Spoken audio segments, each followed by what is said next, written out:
May mga taong darating sa buhay mo na hindi mo hinanap, hindi mo inasahan, pero sila ang sagot sa panalangin mo. Ganito ang naging kami. Nung una, takot ang nangingibabaw. Takot magkamali, takot mapahiya, takot mapagod at maiwan.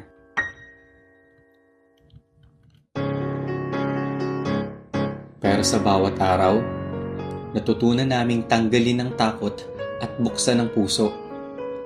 Dahan-dahan, walang pilitan, walang kompetisyon. May yakap, may tawanan, may tiwala.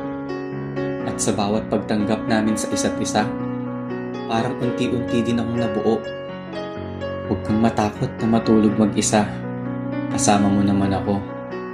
Dito sa yugto ng kwento, hindi kami naging perpekto. Pero dito namin naranasan ang tinatawag na tahanan. Isang uri ng pamilya na binuo mo. Na binuo ka rin. Huwag kang matakot na umibig at lumuha. Kasama mo naman ako. Madaming sumugal. Madaming tumaya. Ng oras, luha, lakas, tiwala. Pero sa bawat pagtaya, may gantimpala. Ang maramdaman mong buo ka ulit. Madaming sumugal dahil sa pagmamahal na dito sila lalago. At habang binubuo nila ang isa't isa, mas lalo rin akong nabuo. Sa bawat halakhak nila, sa bawat tahimik na pag-unawa, sa bawat sandaling hindi kailangan ng paliwanag, nandun ako. At sa gitna nila, natagpuan ko ang sarili ko.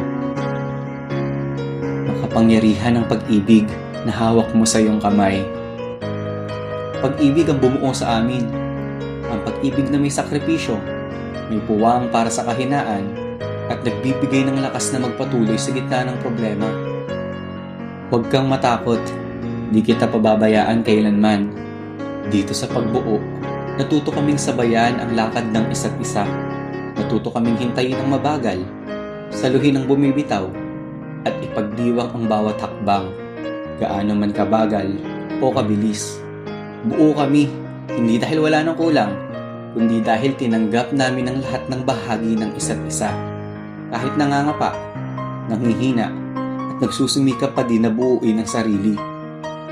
Ako si Gap, at dito ko unang naramdaman na hindi lang ako taga-alalay. Kasama ako, bahagi ako, mahal ako.